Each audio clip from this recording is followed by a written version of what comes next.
नमस्कार, मी कोमल.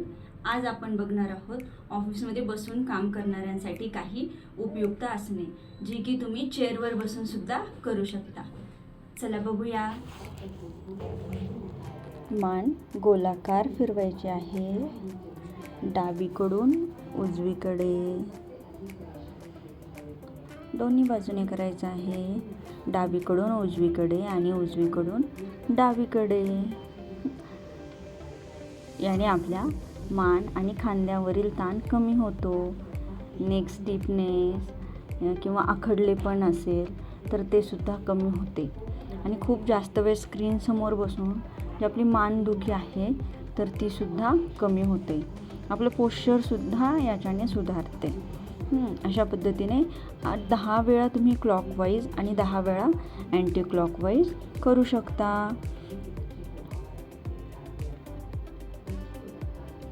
त्यानंतर पुढचं आहे शोल्डर रोल. दोन्ही हात खांद्यावर ठेवायचे आहेत आणि दोन्ही हात समोरून गोलाकार फिरवायचे आहेत. संथ आणि सावकाश हालचाली करायच्या आहेत. यात सुद्धा दोन्ही बाजूने समोरून त्यानंतर मागून पुढे अशा पद्धतीने दोन्ही बाजूने करायचं आहे. यामुळे आपल्या खांद्यांचा स्टिफनेस कमी होतो आणि खांद्यांची हालचालसुद्धा सुधारते आणि आपली फ्लेक्झिबिलिटीसुद्धा सुधारते. त्यानंतर पुढचं आहे साईड स्ट्रेच. साईड स्ट्रेचमुळे आपले कंबर आणि शरीराच्या बाजूंच्या स्नायूमधील जो ताण आलेला आहे तो कमी करण्यासाठी याची आपल्याला मदत होते. अशा पद्धतीने दोन्हीही बाजूने करायचं आहे. हे सुद्धा तुम्ही 8 ते 10 वेळा करू शकता दोन्ही बाजूने. त्यानंतर आपल्याला करायचं आहे मार्जरासन, कॅट काऊ पोज. चेअरवर बसून अशा पद्धतीने मान मागे, छाती पुढे, पुन्हा मान आत, पाठ मागे, पुन्हा सेम तेच कंटिन्यू चालू ठेवायचं आहे.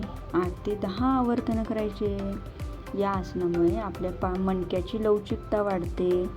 पाठ आणि मणक्याच्या दुखण्यांना आपल्याला यामुळे आराम भेटतो. अशा पद्धतीने कंटिन्यू करायचं आहे. यामुळे पचनक्रियासुद्धा सुधारते.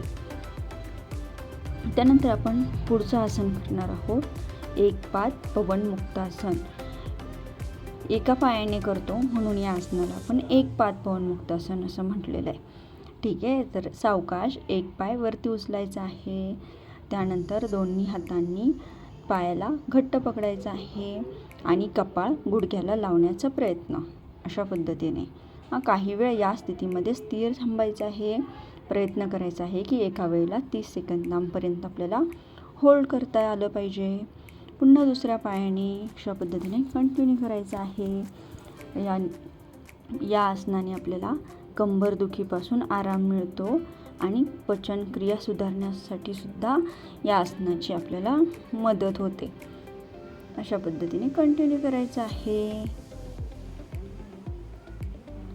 त्यानंतर आपण बघणार आहोत फॉरवर्ड फोल्ड. पुढच्या बाजूने दोन्ही हात समोर आणि श्वास सोडत कपाळ खाली. पुन्हा सरळ व्हायचं आहे. पुन्हा श्वास सोडत कपाळ गुडघ्याला लावण्याचा प्रयत्न. अशा पद्धतीने कंटिन्यू करायचं आहे. मान, खांदे आणि पाठीवरील ताण कमी करण्यासाठी ही हालचाल अतिशय उपयुक्त आहे. जे सतत बसून काम केल्यामुळे आपल्या जे पाठीचा स्टिफनेस असतो तो सुद्धा याने कमी होतो. त्यानंतर आता आपण बघूयात गरुडासन. डावा पाय उजव्या पायाच्या भोवती लपेटून घ्यायचा आहे. त्यानंतर सेम उजवा हात डाव्या हाताच्या भोवती. अशा पद्धतीने नमस्कार स्थिती. आणि या स्थितीमध्ये काही वेळ स्थिर थांबायचं आहे. या आसनामुळे आपलं अप्पर बॅक पोश्चर सुधारण्यासाठी मदत होते. त्यानंतर बघणार आहोत साईड स्ट्रेच. अशा पद्धतीने एक हात वरती, एक बाजूला आणि जास्तीत जास्त डावीकडे, पुन्हा जास्तीत जास्त उजवीकडे. अशा पद्धतीने झुकायचं आहे. यामुळे आपल्या खांद्यांचा स्टिफनेस कमी होतो कंबर आणि शरीराच्या बाजूचे जे स्नायूमधील ताण आहे तर तो कमी करण्यासाठी सुद्धा याची आपल्याला मदत होते. याची सुद्धा रोज 10 आवर्तनं दोन्ही बाजूंनी केली तर आपल्याला ह्याचा नक्कीच फायदा होणार आहे. त्यानंतर आपण बघणार आहोत तडागासन, स्टँडिंग स्ट्रेच. हात डोक्यावर, पुन्हा वरती, हात वरती, टाचावरती, पुन्हा हात खाली, टाचा खाली.